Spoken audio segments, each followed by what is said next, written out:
Thank you, panel two. We want to proceed until the other members get back. The panelists are William Dugan, National President of the National Federation of Federal Employees, a role which he assumed in 2009. Mr. Dugan began his federal career in 1976 with the National Park Service as a firefighter and tree planter. He is a 30-year member of the National Federation of Federal Employees and has served in a variety of positions at local council and national levels. Colleen Kelly is the president of the National Treasury Employees Union, which is the nation's largest independent federal sector union and represents employees in 31 different government agencies. Ms. Kelly was first elected to the union's top post in August of 2009. Philip Glover has served as the National Legislative Director for the Council of Prison Locals of the American Federation of Government Employees since 2005. Mr. Glover is also a senior office specialist for the Bureau of Prisons in Loretto, Pennsylvania, where he has served for 20 years. Prior to his time at the Bureau of Prisons, Mr. Glover served in the United States Army. Patricia Bartz worked for the Internal Revenue Service for over 30 years, where she served as a lead examiner in the IRS's Correspondence Examination Group. Since retiring from the IRS, Ms. Bartz now serves as a vocal member of the National Active and Retired Federal Employees Association. Welcome, panel two, and we'll begin with Mr. Dugan. I'd like to swear in the panel. Do you pledge to tell the truth, the whole truth, and nothing but the truth? Let the record show that all the witnesses have replied in the affirmative.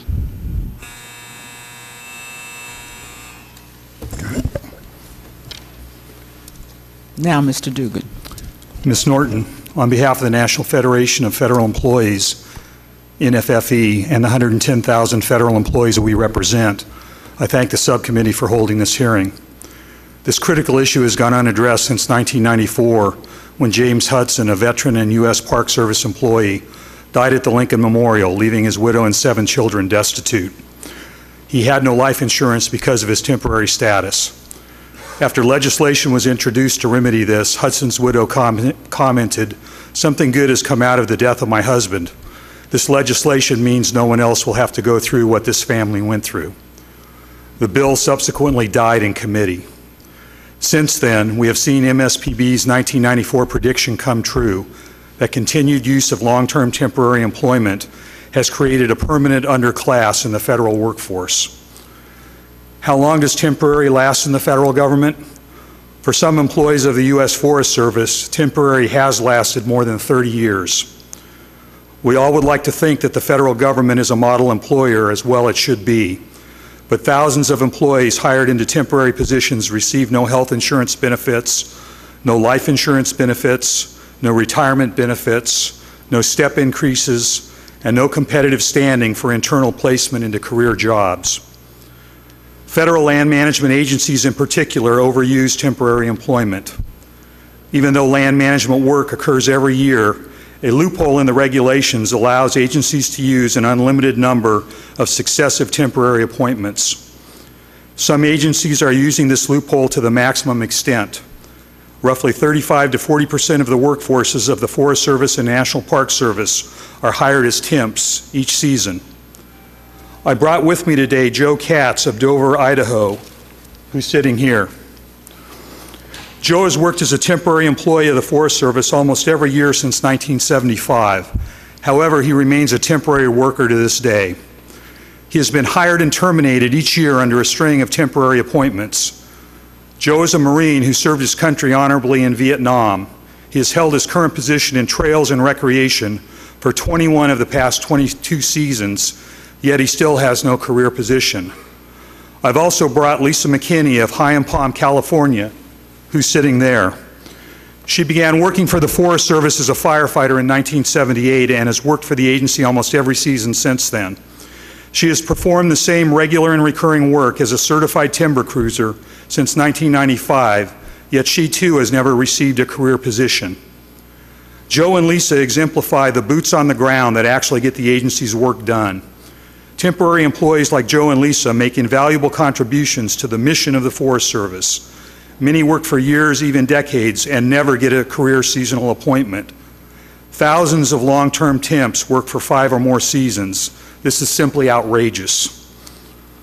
Long-term temps are only part of the story. Most temps move on to other employment within a few years, taking their experience and training with them. Because they are misclassified as temps, this huge retention problem goes unnoticed and unaddressed. With high turnover, safety suffers. Recently, a long-term temporary employee who serves on a fire crew told me that 8 of the members on her 11-person crew were rookies. I can tell you from my personal experience as a firefighter, that is a recipe for disaster. This is a tough problem. There's no way under current laws and regulations to redesignate jobs held for decades by long-term temps as the permanent seasonal career jobs they really are. A career job with exactly the same duties as the long-term temporary job is considered a new job. And as MSPB noted in 1994, legal and procedural barriers prevent the consideration of many temporary employees for career positions regardless of how well they have performed. To avoid a purge, a pathway to permanence for long-term temps must be the first step in reform. It would be unjust and unwise to discard these dedicated public servants and their knowledge and experience after their many years of service. If I only get one point across at this hearing, I hope it will be this: to make clear to this subcommittee and federal agencies that a pathway to permanence must be put in place before reform can begin. In closing, we would propose enactment of legislation to grant competitive standing to long-term temporary employees so they can compete for any career job, just like other federal employees may do. Afford priority consideration to any long-term temporary employee whose job is converted to career status. And give long-term temporary employees creditable service time for their temporary service for certain purposes. This proposal has no price tag. It has no mandate. It is consistent with the 1994 recommendation of OPM and the National Partnership Council. It would simply provide agencies with the tools to allow reform to begin. With this done, NEFI will commit to working with the agencies, OPM, MSPB, and Congress on the appropriate use of available employment authorities. This concludes my remarks. Thank you, Mr. Dugan. Ms. Kelly. Thank you very much, Chairman Norton. On behalf of the 160,000 federal employees represented by NTEU, I want to thank you for this hearing today to talk about the important issue, the use of temporary employees by the government. As you've heard, there are too many stories out there, very real stories that are happening today. And while temporary employment status, we all recognize, can be useful to an agency when it is properly applied, it is also a status that lends itself to abuse, and it can be an unfair working condition for an employee. Temporary employees do not participate in FERS or in the right to family and medical leave or in leave for military service. And these policies might be defensible for a true temporary employee of 1 year or less, but it becomes a severe denial of rights when the status is abused. Regulations are very clear that agencies are prohibited from using temporary status to avoid the costs of employee benefits, to extend the probationary period, or to avoid competitive hiring. However, we are concerned that these regulations are too often ignored. Today, I would like to highlight a particularly unfair situation that confronts current and former employees of the FDIC who performed temporary service early in their careers. But this issue I'm going to describe would impact every temporary employee who is currently under that status today. The FDIC hired thousands of temporary employees during the 1980s, and they were known as LG employees, or liquidation grade employees. Their duties included managing and liquidating the assets of failed banks and savings and loans. However, they were excluded from any credit for retirement under FERS. They continued to serve in 1 year appointments with thousands of them serving longer than 5 years and many renewed for over 15 years in those appointments. These employees were clearly temporary only in name. The FDIC hired them under special authority it had acquired in 1938 and had never surrendered that authority. However, that authority had only been used to hire temporary bank-specific teams of liquidation personnel.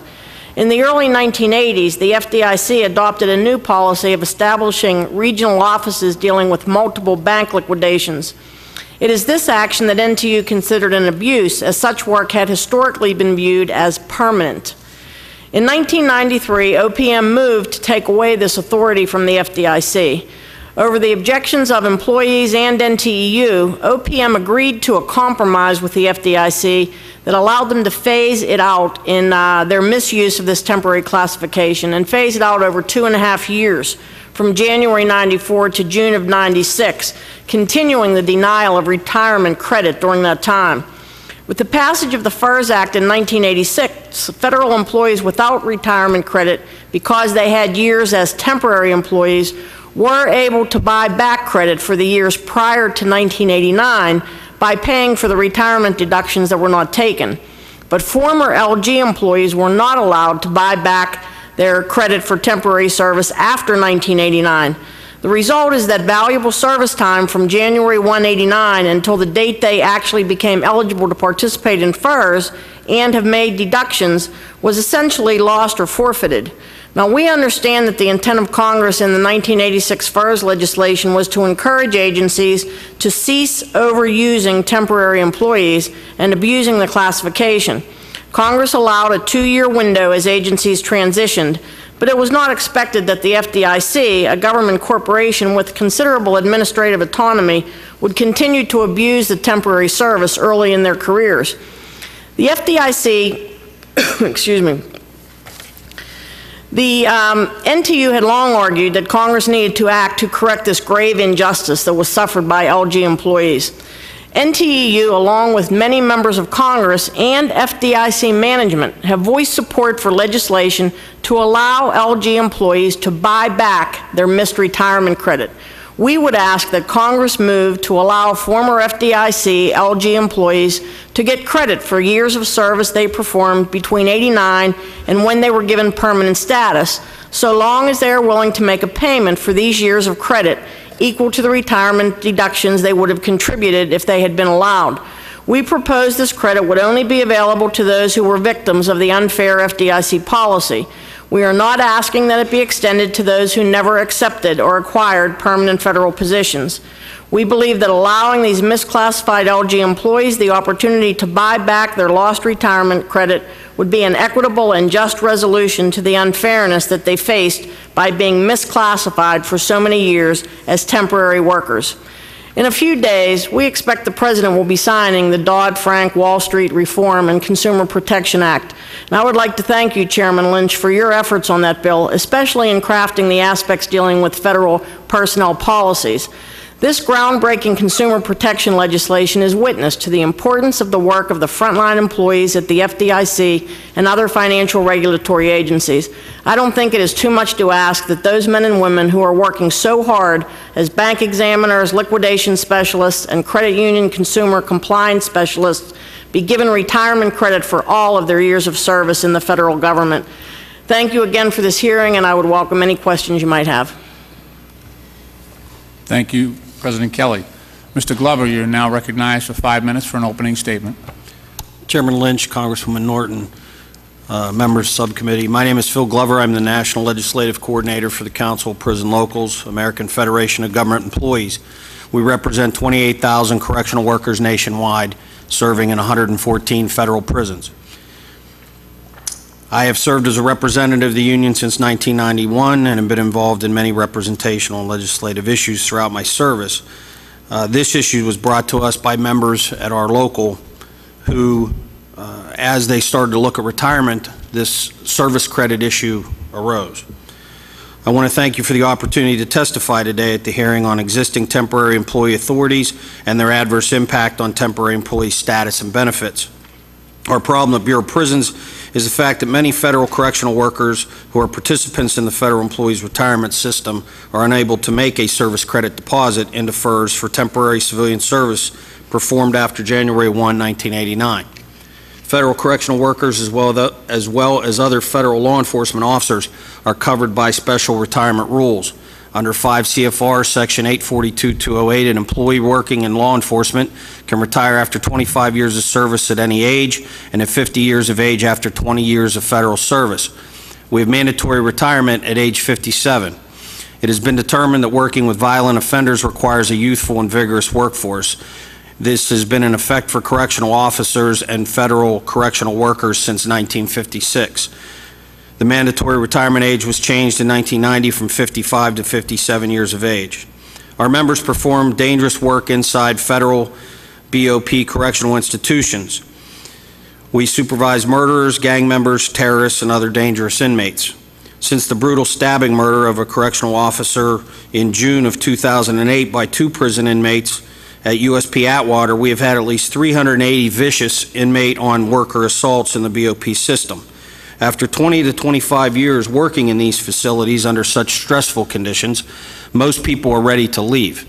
Once our employees attain their retirement age, it is normal, depending on their individual circumstances, to retire.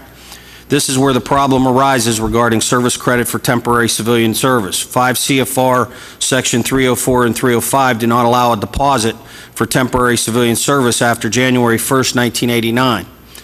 Many bargaining unit employees in the BOP have been hired using temporary employment rules.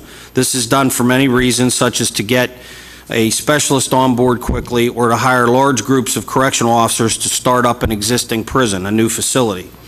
Between 1989 and 1991, the BOP went on a large hiring spree due to identified understaffing problems in the systems.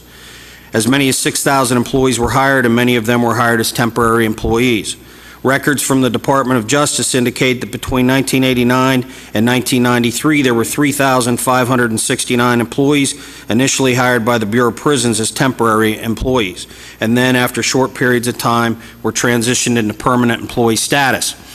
Similarly, DOJ and the National Finance Center records show that between 1989 and 2010, there were over 6,200 employees initially hired by BOP as temporary employees, and then again, after short periods of time, were transitioned into permanent employee status. Many of those BOP employees are now approaching retirement age. Many of them didn't realize they were hired in temporary employment status. We had a situation recently where one employee was hired before the January 1, 1989 date and thus could make a deposit for service credit, while another employee hired 1 month later was informed he could not. This is clearly unfair. Another situation that confuses the issue is the employee's service date for seniority purposes is the date they began receiving paychecks in BOP. However, their retirement date could be a year to 3 years later, depending on the date they gained permanent employment status. It is also unclear why this regulation was changed in the first place. In the change from the Civil Service Retirement System to FERS, which passed in 1986, the ability to make a deposit for service credit was maintained. It wasn't until 1989 that credible service was denied to employees who were willing to make the deposit. We have identified employees who have as much as 3 years temporary employment time in the Bureau of Prisons. These employees have worked alongside full-time employees who can retire at the appropriate age and time and service requirements. The employee with temporary service time is used in the same manner as those with full-time service. They respond to emergencies, they handle difficult inmates, and may have been on the voluntary disturbance control team or other emergency operations. They must pass a full 15-year background check, pass basic correctional training in Glencoe, Georgia, and handle a firearm. Temporary employees in the BOP also have arrest authority pursuant to 18 U.S.C. 3050. If Congress would change the provision back to the 1988 language, we believe it should include all current employees. In closing, all law enforcement officers, including BOP correctional workers, should be able to make the service credit deposit into FERS for temporary civilian service performed after January 1, 1989. And I'll be happy to answer any questions I can. Thank you. Thank you very much, Mr. Glover. Ms. Bartz, you now recognized for an opening statement for 5 minutes.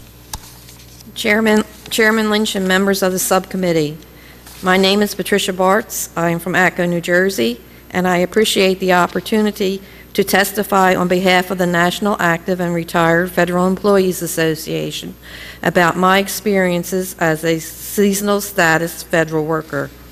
I was employed with the Internal Revenue Service at the Philadelphia Service Center from January 1970, retiring on July 31st, 2001. From 1970 until 1986, I was a seasonal employee. In November of 1969, I took the civil service test for federal employment. Shortly after, I was called to take an 80-hour unpaid training course as a data transcriber. In early January of 1970, I was hired to work transcribing tax returns as a seasonal worker. I worked from January to June that first year. When I was called back the next filing season, I worked a similar period and additional months to work on the quarterly returns. Eventually, I was working 10 months each year. One of those years, during my 14 seasonal years as a data transcriber, I worked every day except one, being furloughed on a Thursday and brought back on a Monday. This was done to break my time. If I had worked the extra day, I would have been made a permanent employee and entitled to all the rights and benefits that would accrue to that status. During my time in data transcription, I was promoted to a lead data transcriber. My duties included instructing other employees and filling in for the supervisor. I enjoyed my work and only left the department because I could not become a permanent employee and advance to a higher grade. In 1984, I was accepted as a seasonal tax examiner in the Correspondence Audit Department. I took this position because it offered a higher grade and a chance to become a permanent employee.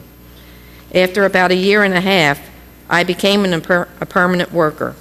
During my career in the examination department, I was selected to be a lead tax examiner and instructor. My duties in this department including handling problem cases and telephone calls for other tax examiners, acting as a supervisor when the supervisor was not in the office, and holding yearly update classes in tax law changes each October. When the Federal Employees Retirement System was introduced to the federal employees in January of 1987, the employees like me, who were in the older civil service retirement system, were counseled to remain in CSRS. This turned out to be bad advice. At this time, the seasonal employees in FERS were credited with a full year's service time if they worked at least 4 months out of the year.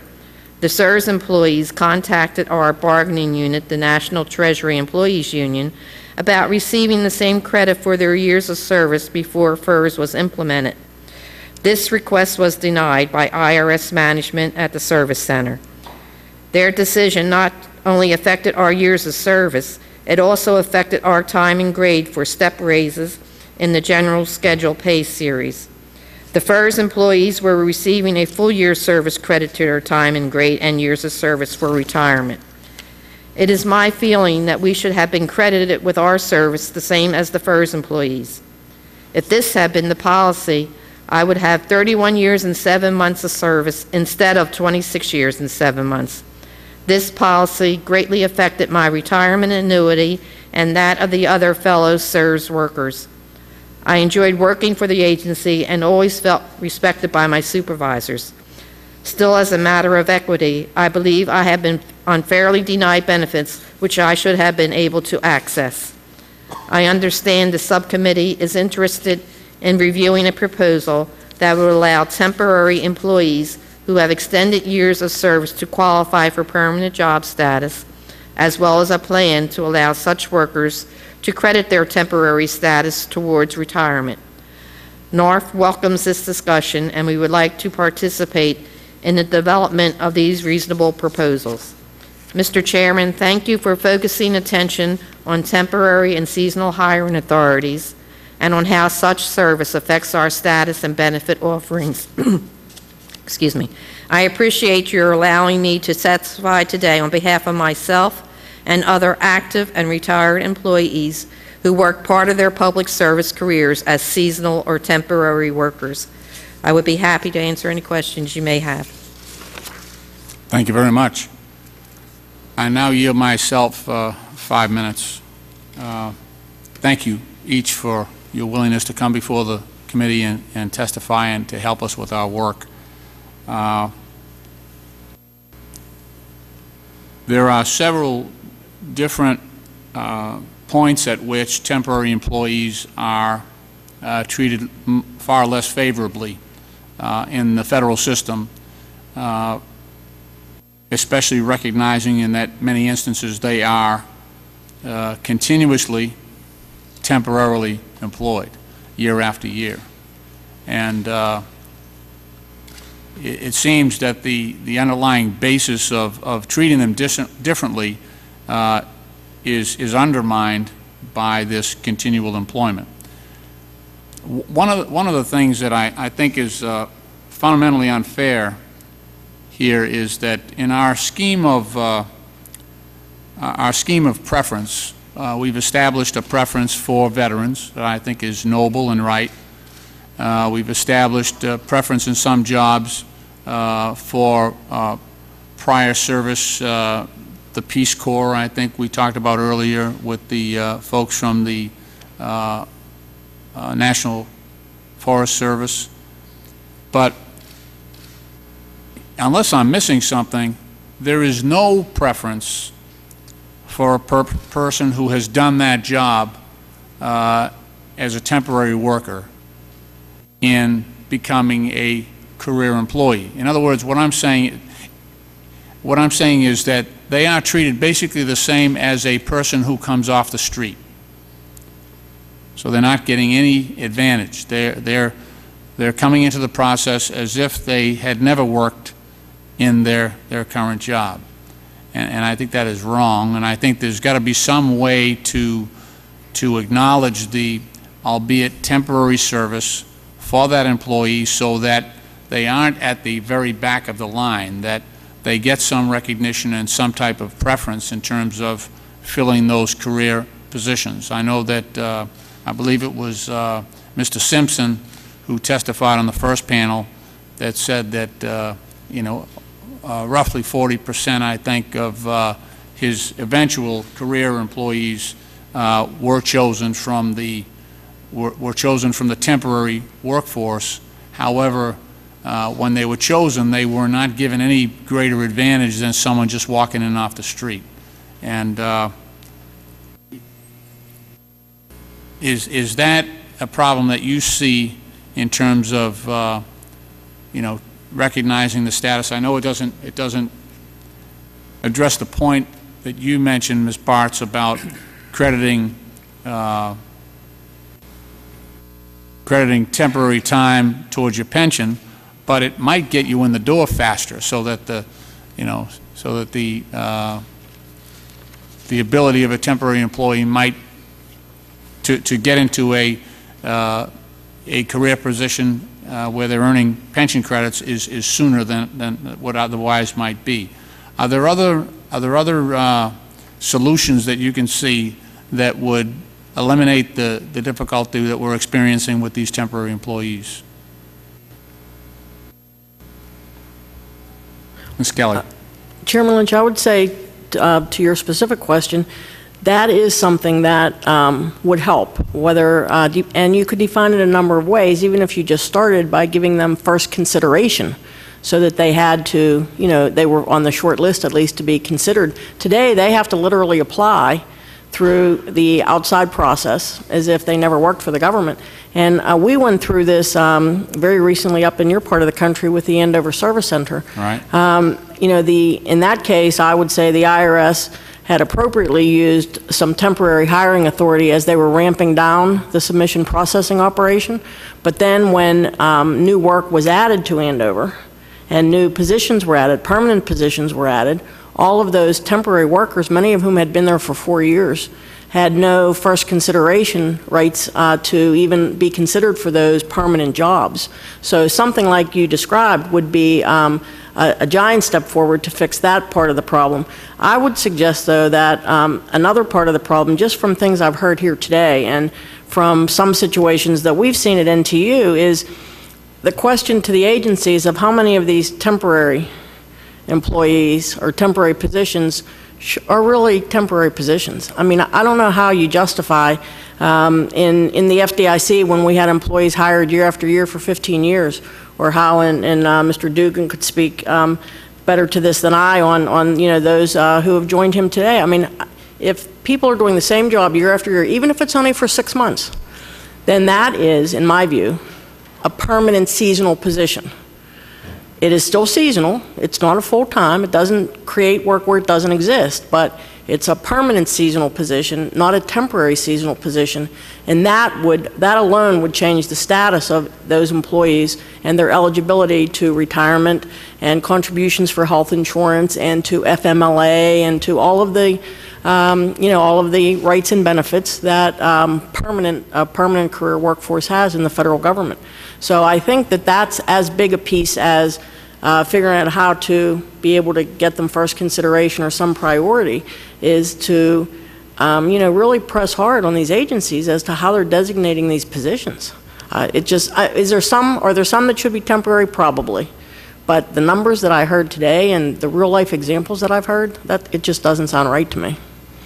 Thank you. I notice my time has expired. Now yield 5 minutes to Ms. Eleanor Holmes Norton, the Congresswoman from District of Columbia. Thank you, Mr. Chairman. I guess I can understand, for example, that in the IRS, Ms. Barris, when you might have temporary, because of the tax season and the way that goes. But I must say, with Ms. Kelly, I wonder about the use of temporary employees across the whole spectrum of the federal government, and whether there's been the kind of oversight to assure us that there is not abuse. Miss, is it Bartz? Bartz, yes. Yeah, Ms. Bartz, Patricia Bartz. I was drawn to the part of your testimony on page 1 where not only did they break your time in order to keep you from keep you in the seasonal status, but somehow they managed to promote you, and I didn't quite understand that. During my time at data transcription, I was promoted to lead data transcriber. You had supervisory duties. Were others working under you also temporary employees? They were all seasonals, yes. They only had two. The supervisor was a permanent employee, and she had a what we call the timekeeper was for the groups was a permanent employee. Everybody else was a seasonal employee. Now, you say on the next page that after about a year and a half, you became a permanent worker. Once I was picked up by a correspondence audit, yes. Once you were picked up by whom? The other department, correspondence examination department. So you got on that permanent registry or that permanent list for that job? I applied for several jobs when I was in data over the 14-year period, and I was accepted for quite a few of them, but they always the department always said that they couldn't release me at that time, and that eliminated that job opportunity for me. The department wanted to maintain you, right, for their own purposes. Right, and I always applied for the permanent job. They could do that even though you had an offer for a permanent job? Yes. Boy, that sounds something close to slavery here. That's the way it was done back in the 70s. Did your work as a seasonal employee help you in the process of applying for the permanent job? My evaluations that I received over the years was a great help to be picked up for the other department. And I was on a roster, yes, for a permanent job. I was on a roster for a permanent job. But as I said, as the permanent jobs would come up and not just myself, other people would apply, if it was in the height of their filing season, they would not let you go. I think that's really quite scandalous.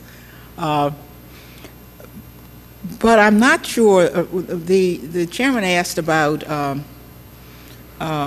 whether or not such an employee essentially in competition was like anybody else coming off the street. It's rather counterintuitive to believe that I'm got myself on a roster for a job like Ms. Bart's, and I'm able to show that I was doing precisely the same job. It's hard to believe that that wouldn't help me in some way in the competition with others who may have indeed been doing similar work, but not been doing it in the agency. So and perhaps it's just counterintuitive to me to think that that person who's been doing that work in a federal agency is precisely the same as somebody who may have been doing something in the private sector or have other kinds of credentials. Don't you think it's helpful, at least, that that person has been doing work of a very similar nature in the federal sector when the application for, and once you're applying for a permanent job? I would sure hope so, that if the applications were looked at that closely. Well, perhaps we ought to say so. Perhaps we ought to say so when these employees are applying. Exactly. If there were some kind of a process that said, first consideration is given to those employees who are doing this work for this federal agency in a temporary status. Well, it doesn't even say consideration should be given, does it? No, my words of first consideration would be a giant step forward from where we are today.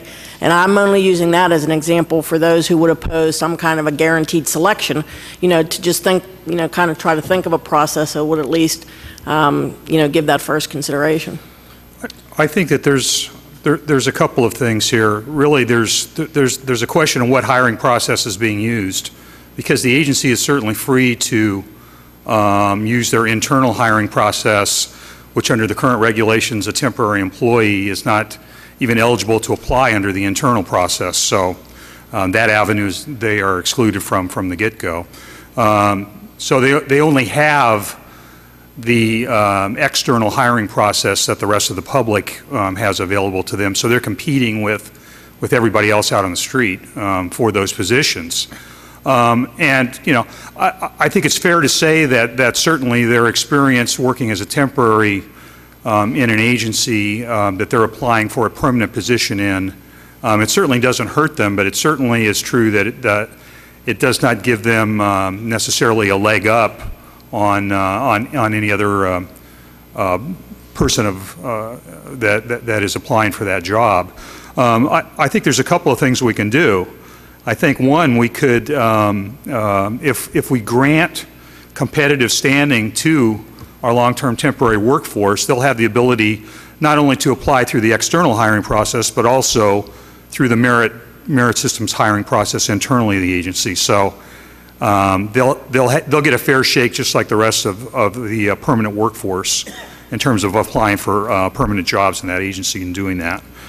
And I think the other thing that we could do would be, as you've described and as Colleen has talked about, is afford some sort of priority consideration to long-term temporary employees, particularly if the agency decides to make their current temporary position a permanent position.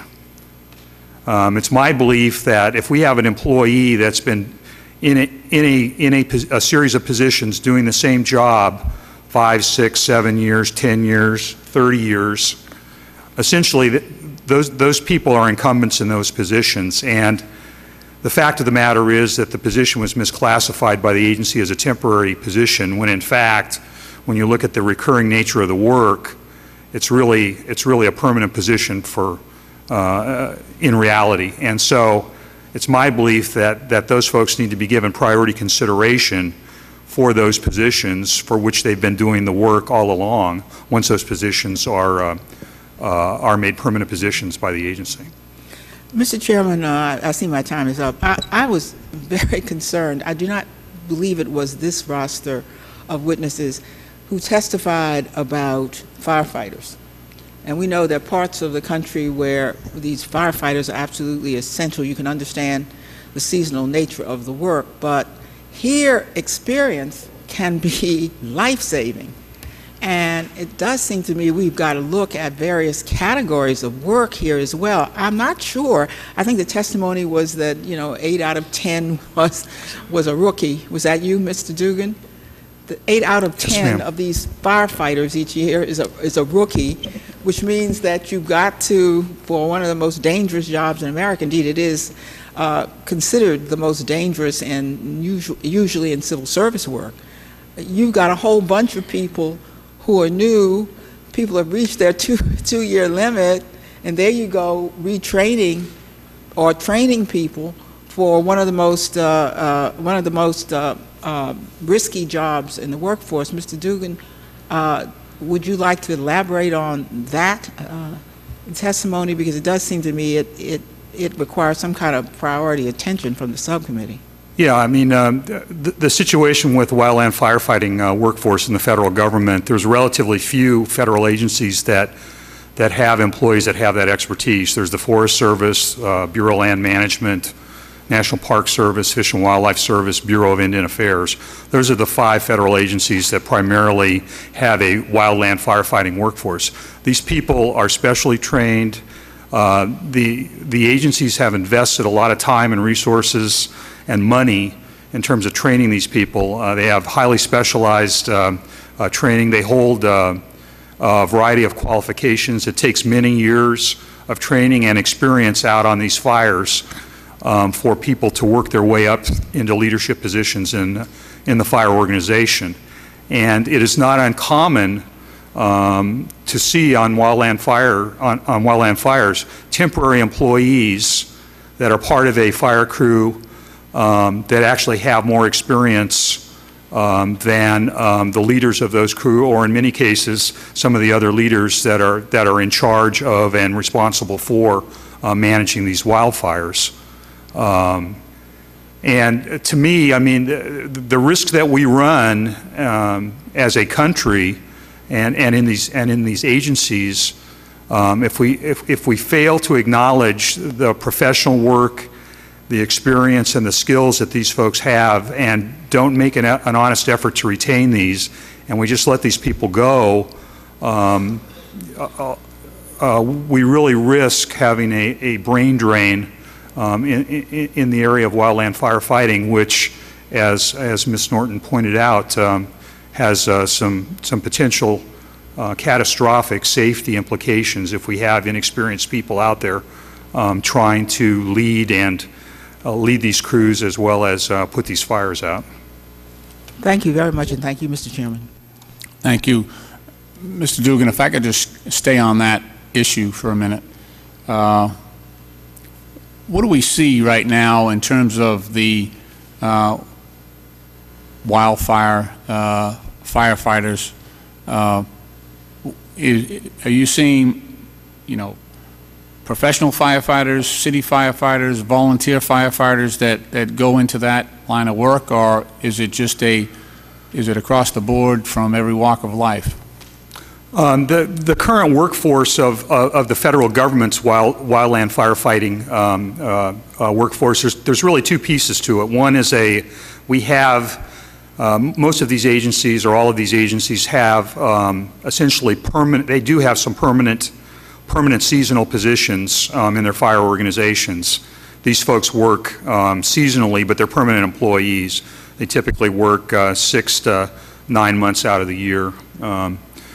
But the bulk of the firefighting workforce that's hired in the federal government are temporary employees, and where the federal government gets their temporary wildland firefighting workforce is really from a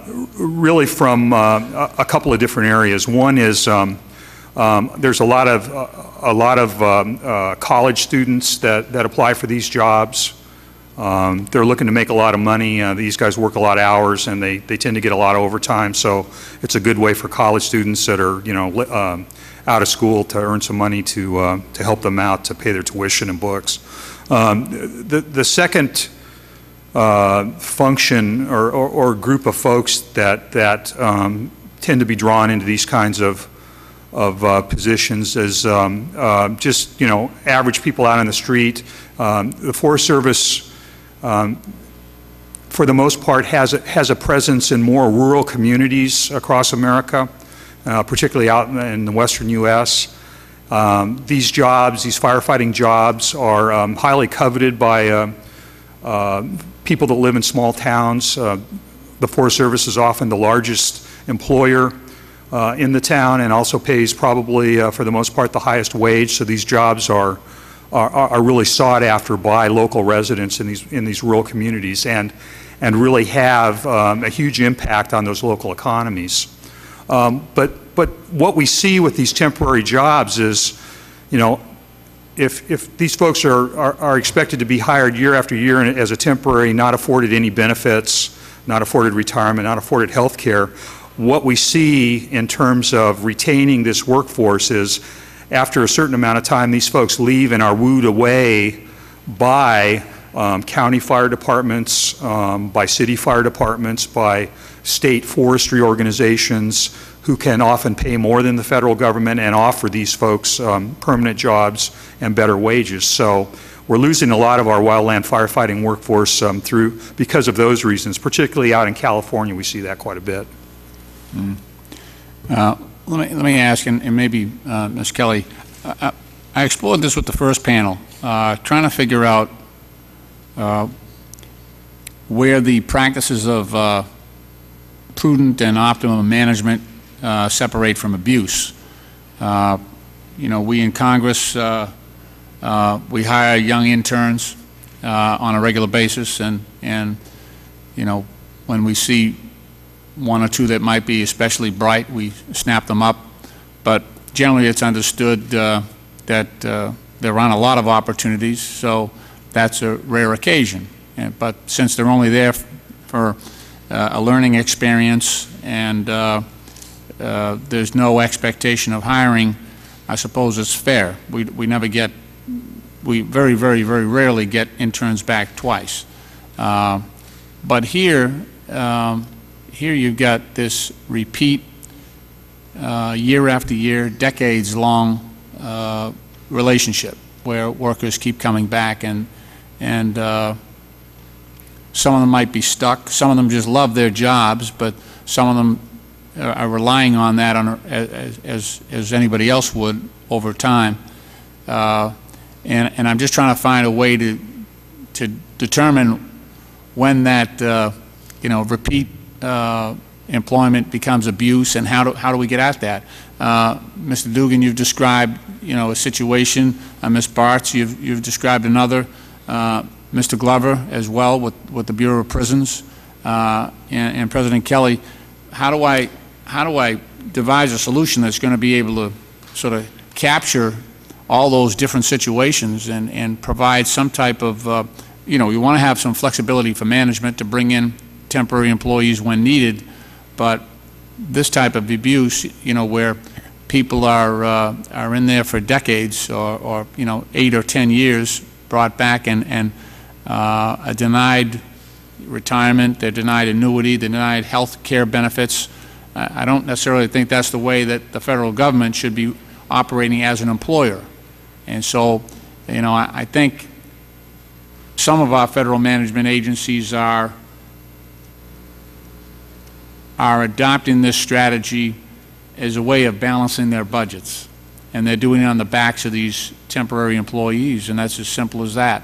And we're allowing it to happen, and we've got to figure out some way to, you know, to push back, to say, okay, you know, this person's coming back for the 4th consecutive year. You know, if they come back for the 5th, they're going to have to earn something, or there needs to be some pathways to career employment made for these people where, you know, as you say, when a position becomes permanent, it goes from temporary to permanent, I think the assumption should be, or the priority should be to hire the people who are in that job and doing that job originally when it changes over. But there's also got to be some way of not necessarily not displacing a veteran going for a job, but next in line, so to speak. There should be an opportunity to put these temporary workers in line right behind them ahead of the general public. And I'm just trying to figure out a way to develop a system that would accommodate those realities. Well, again, Chairman Lynch, I think there's a couple, I would probably take it in a couple of different directions, and we would be glad, NT would be glad to work with the committee. I'm sure we all would on, language to fit like kind of each, or to fix each of these problems. When I was getting ready for this hearing, I was focused on the IRS and the FDIC because the IRS hires a lot of seasonal employees. I did not come in here intending to say that I think the IRS is doing a great job, but I have to tell you, after listening to everything I heard today, they are doing a great job. They really, I don't know what happened back in, in the 70s and the 80s, in Miss Bart's situation, and I'm sure those facts, drive, why she's here today. I can tell you that today, the IRS employs tens of thousands of seasonals, and most of them are permanent seasonals with all the rights that go along with permanent employment, even though their schedule might only be a 4 or 6 or 9 month a year job.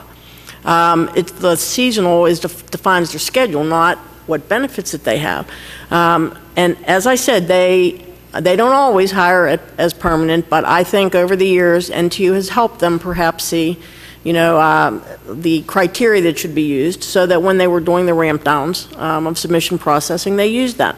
But even though today the IRS seems to be doing it at least as well, if not better than most agencies, I think what you've also heard here today are is a lot of harm that has been done in the past that we're hoping we could have Congress help us to give employees who have been harmed by not being able to redeposit their FERS, the FDIC employees who got no credit for up to 15 years of work and now are federal employees but don't have credit for that 15 years. So I think one piece of it is if we could figure out how to give them an opportunity to buy those years back. Yeah. And then, of course, to make sure, to your point, that it is happening correctly. And maybe I was the only one who heard this or heard it this way on the first panel. I was a little surprised to hear OPM say that if you're going to work 6 months or more, then you're a permanent seasonal. If you're going to work 6 months or less, it's up to the agency to decide whether you're a temporary seasonal or a permanent seasonal, and that they grant these waivers. That I think that they were questioned about these waivers. I don't know how closely anybody's looking at those waivers, but it seems to me that if they ask for it, they get it. And that's where I would like to see the agencies push pretty hard and held to a standard, as you're suggesting, that, that they should be able to make a case that 40% of the workforce is really temporary. I mean, if they need employees in those jobs, in those parks, 6 months a year or 4 months a year or 7 months a year, they need them every year. I think that's a permanent seasonal job. It's not temporary. Right. But nobody seems to be, there doesn't seem to be a process to hold them accountable for that designation. Mr. Glover, if I could ask you about this opportunity to buy back time. Obviously, we are facing extreme limitations on the federal budget, and we've got a massive deficit. I think rightly Congress is sharpening its pencils and looking at every expenditure that we make. However, I think there's a certain fairness that you bring out in your argument for those employees who, because of the seemingly arbitrary application of a regulation against them, they've been taken out of a position that they originally were, they had benefits in. How would you envision giving an opportunity to the Bureau of Prisons folks that I guess they were in the system back in '89 and then now they're denied that opportunity? How do we reconcile that for the employees that you represent? I think what happened, Mr. Chairman, is when the regulation changed from the 1988 when you could buy back into your service credit, we had employees being hired at that time in large numbers, so some were hired under the 88 rule, some were hired under the 89 rule. And so what happened is if you were hired after 1 January '89, You could not buy back your service, you could not buy back in for the service credit. So we have employees, actually, one that was able to buy back 6 months of temporary service, and one month later that wasn't allowed to buy back 6 months of temporary service. And so that person has to work inside the federal prison for another 6 months prior to his retirement. And at that point in your career, after working in the system for 20 to 25 years, you're tired, and you're ready to go generally. What I want to at least add is as part of this discussion is that time should count. If you're a temporary, you're hired temporary, in the Bureau of Prisons, the way the Bureau of Prisons does it, they identify you as an employee that they want. For instance, Fort Devens. When Fort Devens in Massachusetts was converted from a military base to a federal prison hospital, they were trying to get employees on board quickly to get that prison up. So you might hire 60 to 100 employees as a temporary status because they've already identified they want that employee. They've already had an interview, they're waiting on paperwork, they're waiting on a background check, and they want to get them on board. The thing is, though, is you're in there working in the same circumstances as every full-term employee. You don't have any different work rules as far as responding to an emergency, handling a disruptive inmate, handling some of the situations that we handle on a daily basis. And so what our argument is once they make you permanent, you should be able to step back and recredit that service, the service that they have from when they started, because they've been made permanent. And they should at least get to reach back and say, this time should count, and I'll redeposit. I mean, we're not talking about the government necessarily. We're talking about the employee being able to redeposit for their service credit. Right. So that's the piece that we're particularly interested, because all the FERS employees now are hitting their 20-year marks, obviously. And now they're starting to realize what they did. Right. And it's now incumbent upon the union that represents them to go out and do something about it. Right. And while there's still time, maybe for those last 5 years, that they make those contributions that they would have made, so that they're actually buying they're making bad years into good years in creditable service. Correct. Okay. We've got to figure out that balance, because there is not a lot of extra resources out there, and so, if I could also say this, in a scoring of this, you would have numerous employees who may get back some of this temporary time and actually retire. The Bureau would then bring in employees at a much lower grade. GS5 is what our correctional officers start at, GS6. Yeah. And so on a score, I'm not convinced that we would blow up any budget. All right, that's a good point. That's a good point. Ms. Bartz, I want to ask you, you described your situation extremely well. How many people do you think, I'm way over my time, by the way, but how many people are in your situation? How many people? Do you think? Well, I would say, just from the people I know that I worked with, about 250. Just that I know of the people that I worked with all those years. Yeah. And is that a national population, or is that just? No, that's just the Philadelphia Service Center, the people that I know personally. Yeah.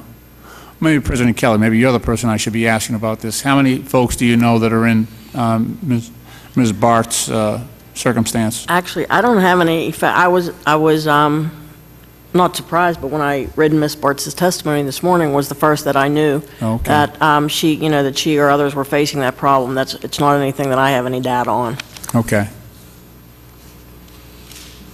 Because I think, you've got fairly discrete circumstances there that might be addressed if the population were small enough. If it's a big situation, then obviously. There were 10 service centers, so I don't know how many people would be involved. Okay, I've abused my time. I'm going to yield. Actually, oh, no, I'm not going to yield. Well, I think you have all suffered enough. I appreciate all the testimony you've offered to us today. I'm going to leave the record open, as we indicated at the beginning of the hearing, for 3 days in case other members have some questions. I know that Mr. Conley of Virginia has some questions, but not for this panel. And so I'll leave the record open to allow them to submit written testimony. I want to thank you each for your work on behalf of federal employees. I want to thank you for coming forward before this committee and offering your testimony to help us with our work. This is a complicated situation, but I'll make a commitment that we will work with you to try to figure out how to get at these inequities that are obviously out there, and also try to diminish them going forward, so that we don't have these big gaps in time where we have these temporary employees out there. That we build a system that credits temporary employees so they can use that time to get into career positions, so that we don't have this big delta between the time they begin as a temporary employee and the time they get on as career employees, and also a way to recognize the value of that service in the hiring process, so that it's a priority and it's recognized as valuable service. I mean, it's astounding that we recognize priorities for different reasons, but time in the job, active, relevant, excellent service in the job is ignored or sidestepped, and instead we treat people as if they're just walking in the door and have never worked in the job before. So thank you for your willingness to testify and to help the committee with its work. I wish you all a good day. Thank you. This meeting is now adjourned.